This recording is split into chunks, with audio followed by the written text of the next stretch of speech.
ओम शांति। आज 5वां नवरात्रा। हम सभी स्कंद माता का आह्वान करेंगे और अनुभव करेंगे। स्कंद माता माना गणेश जैसे बुद्धिवान पुत्रों की माँ। बुद्धिवानों की बुद्धि सर्वशक्तिमान शिव बाबा से ज्ञान की किरणें मुझ आत्मा पर पड़ रही हैं। मैं ज्ञान की शक्ति से संपन्न बन रही हूं और मेरे द्वारा अनेक आत्माओं को सद्बुद्धि, सद्विवेक मिल रहा है। महसूस करें बाबा से ज्ञान की किरणें मुझ में और मेरे द्वारा अनेक आत्माएं बुद्धिवान बन रही हैं। श्रेष्ठ ज्ञान की किरणें मुझसे निकलकर अनेक आत्माओं तक पहुंच रही हैं।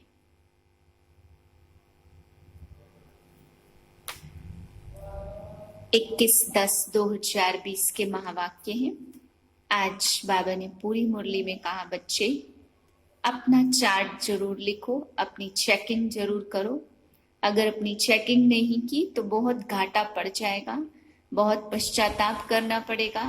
फिर आपको समझ में नहीं आएगा कितना जमा हुआ है, कितना इतना घाटा कैसे हो गया। अंत में तो कुछ भी बात समझ नहीं आएगी। लेकिन बाबा ने कहा पुरुषार्थ के जीवन में चलते चलते अपनी चेकिंग करते रहो। मीठे बच्चे रोज रात को अपना पोता मेल निकालो, डायरी रखो तो डर रहेगा कि कहीं घाटा न पड़ जाए। प्रश्न है, कल्प पहले वाले भाग्यशाली बच्चों को बाप की कौन सी बात फौरन टच होगी? उत्तर है, बाबा रोज रोज जो बच्चों को याद की युक्तियां बतलाते हैं वह भाग्यशाली बच्चों को ही टच होती रहेंगी। वह उन्हें फौरन अमल में लाएंगे। बाबा कहते, बच्चे कुछ टाइम एकांत में बगीचे में जाकर बैठो, बाबा से मीठी मीठी बातें करो, अपना चार्ट रखो तो उन्नति होती रहेगी। ओम शांति। मिलिट्री को पहले पहले सावधान किया जाता। Attention please. बाप भी बच्चों को कहते, अपने को आत्मा निश्चय कर बाप की याद में रहते हो। बच्चों को समझाया जाता, यह ज्ञान बाप इस समय ही दे सकते हैं, बाप ही पढ़ाते हैं। भगवानोवाद है ना, मूल बात हो जाती है कि यह भगवान कौन है, कौन पढ़ाते हैं। यह बात पहले समझने और निश्चय करने की होती है, फिर अतीन्द्रिय सुख में भी रहना है। आत्मा को बहुत खुशी होनी चाहिए, हमको बेहद का बाप मिला है। बाप एक ही बार आकर मिलते हैं वर्षा देने। किसका वर्षा? विश्व की बादशाही का वर्षा देते 5000 वर्ष पहले मिसल। यह तो पक्का निश्चय है, बाप आया हुआ है।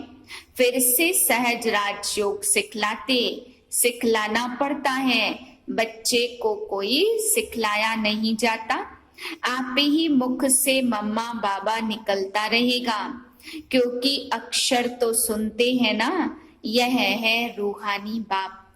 आत्मा को आंतरिक गुप्त नशा रहता है, आत्मा को ही पढ़ना है। परमपिता परमात्मा तो नॉलेजफुल है ही, वह कोई पढ़ा नहीं है, उसमें नॉलेज है ही। किसकी नॉलेज है? यह भी तुम्हारी आत्मा समझती है। बाबा में सारे सृष्टि के आदि मध्य अंत की नॉलेज है। कैसे एक धर्म की स्थापना और अनेक धर्मों का विनाश होता है, यह सब जानते हैं। इसलिए उनको जानी जाननहार कह देते। जानी जाननहार का अर्थ क्या है, यह कोई भी बिल्कुल जानते नहीं है।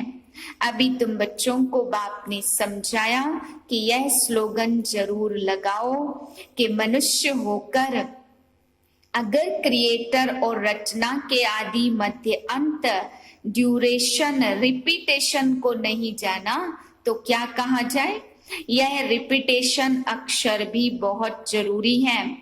करेक्शन तो होती रहती है ना। गीता का भगवान कौन। यह चित्र बड़ा फर्स्ट क्लास है। सारे वर्ल्ड में यह है सबसे नंबर 1 भूल। परमपिता परमात्मा को न जानने के कारण फिर कह देते सब भगवान के रूप हैं। जैसे छोटे बच्चे से पूछा जाता तुम किसका बच्चा, कहेंगे फलाने का। फलाना किसका बच्चा, तो कहेंगे फलाने का। फिर कह देंगे वह हमारा बच्चा। वैसे यह भी भगवान को जानते नहीं तो कह देते हम ही भगवान हैं। इतनी पूजा भी करते हैं परंतु समझते नहीं हैं। गाया जाता ब्रह्मा की रात तो जरूर ब्राह्मण ब्राह्मणियों की भी रात होगी। यह सब धारण करने की बातें हैं। यह धारणा उनको होगी जो योग में रहते हैं। याद को ही बल कहा जाता। ज्ञान तो है सोर्स ऑफ इनकम। याद से शक्ति मिलती है जिससे विकर्म विनाश होते हैं। तुम्हें बुद्धि का योग बाप से लगाना है तो यह ज्ञान बाप अभी ही देते हैं, फिर कभी यह ज्ञान मिलता ही नहीं। सिवाय बाप के कोई दे न सके। बाकी सब है भक्ति मार्ग के शास्त्र। कर्म कांड की क्रियाएं उसको ज्ञान नहीं कहेंगे। स्पिरिचुअल नॉलेज एक बाप के पास है और वह ब्राह्मणों को ही देते हैं। और कोई के पास स्पिरिचुअल नॉलेज होती नहीं है। दुनिया में कितने धर्म मठ पंथ कितनी मतें हैं। बच्चों को समझाने में कितनी मेहनत होती है। कितने तूफान आते हैं। गाते भी हैं नैया मेरी पार लगाओ। सबकी नैया तो पार जा नहीं सकती। कोई डूब भी जाएगी कोई खड़ी भी हो जाएगी। 2-3 वर्ष हो जाते हैं कईयों को पता ही नहीं है। कोई तो पुर्जा पुर्जा टुकड़े टुकड़े हो जाते हैं। कोई वहां के वहां ही खड़े हो जाते। इसमें मेहनत बहुत है। आर्टिफिशियल लोग भी कितने निकले। कितने योग आश्रम हैं। रूहानी योग आश्रम तो कोई हो न सके। बाप ही आकर आत्माओं को रूहानी योग सिखलाते। बाबा कहते यह तो बहुत सहज है। इन जैसा सहज तो कुछ भी नहीं है। आत्मा ही शरीर में आकर पार्ट बजाती है। 84 जन्म मैक्सिमम है। बाकी तो कम कम होते जाएंगे। यह बातें भी तुम बच्चों में कोई की बुद्धि में है। बुद्धि में धारणा बड़ा मुश्किल होती है। पहली बात बाप समझाते कहाँ भी जाते हो तो पहले पहले बाप का परिचय दो। बाप का परिचय कैसे देवे इसके लिए युक्ति रची जाती है। जब यह निश्चय हो तब समझे बाप तो सत्य है। जरूर सत्य बाप ही सत्य बातें बताते होंगे। इसमें संशय नहीं लाना चाहिए। याद में ही मेहनत है। इसमें माया अपोजिशन करती है। घड़ी घड़ी याद भुला देती। इसलिए बाबा कहते हैं चार्ट लिखो।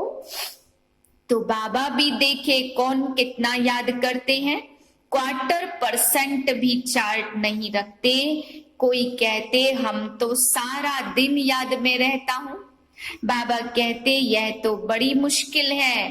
सारा दिन रात तो बांधेलियां जो मार खाती रहती वह भी याद में रहती होंगी। शिव बाबा इन संबंधियों से हम छूटेंगे। आत्मा पुकारती है बाबा हम बंधन से कैसे छूटे। अगर कोई बहुत याद में रहते तो बाबा को चार्ट भेजे।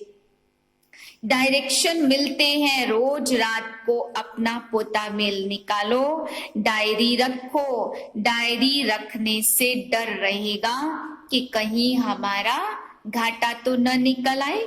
बाबा देखेंगे तो क्या कहेंगे, इतने मोस्ट बिलवेड बाबा को इतना समय ही याद करते हो, लौकिक बाप को, स्त्री को तुम याद करते, मुझे इतना थोड़ा भी याद नहीं करते हो। चार्ट लिखो तो आपे ही लज्जा आएगी। इस हालत में मैं पद पा नहीं सकूंगा, इसलिए बाबा चार्ट पर जोर दे रहे हैं। बाप को और 84 के चक्र को याद करना है तो फिर चक्रवर्ती राजा बन जाएंगे। आप समान बनाएंगे तब तो प्रजा पर राज्य करेंगे। यह है राजयोग, नर से नारायण बनने का। एम ऑब्जेक्ट यह है, जैसे आत्मा को देखा नहीं जाता, समझा जाता इसमें आत्मा है, यह भी समझा जाता। इन लक्ष्मी नारायण की जरूर राजधानी होगी। इन्होंने सबसे जास्ती मेहनत की है, तब तो स्कॉलरशिप पाई है। जरूर इन्हों की बहुत प्रजा होगी। ऊंचते ऊंच पद पाया है, जरूर बहुत योग लगाया है, तब पास विद ऑनर हुए। यह भी कारण निकालना चाहिए, हमारा योग क्यों नहीं लगता।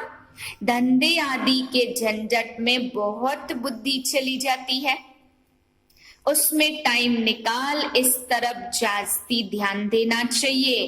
कुछ टाइम निकाल बगीचे में एकांत में जाकर बैठना चाहिए।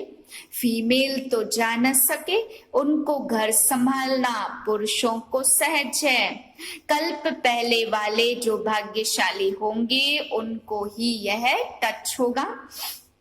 पढ़ाई तो बहुत अच्छी है, बाकी हरेक की बुद्धि अपनी होती है, कैसे भी करके बाप से वर्षा लेना है। बाप डायरेक्शन सब देते हैं, करना तो बच्चों को ही है। बाबा डायरेक्शन देते हैं जनरल, एक एक पर्सनल भी आकर कोई पूछे तो राय दे सकते हैं।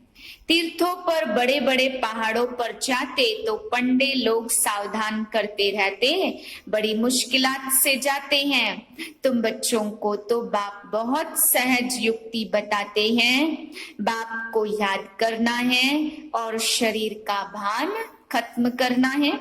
बाप कहते हैं मुझे याद करो, बाप आकर नॉलेज देकर चले जाते।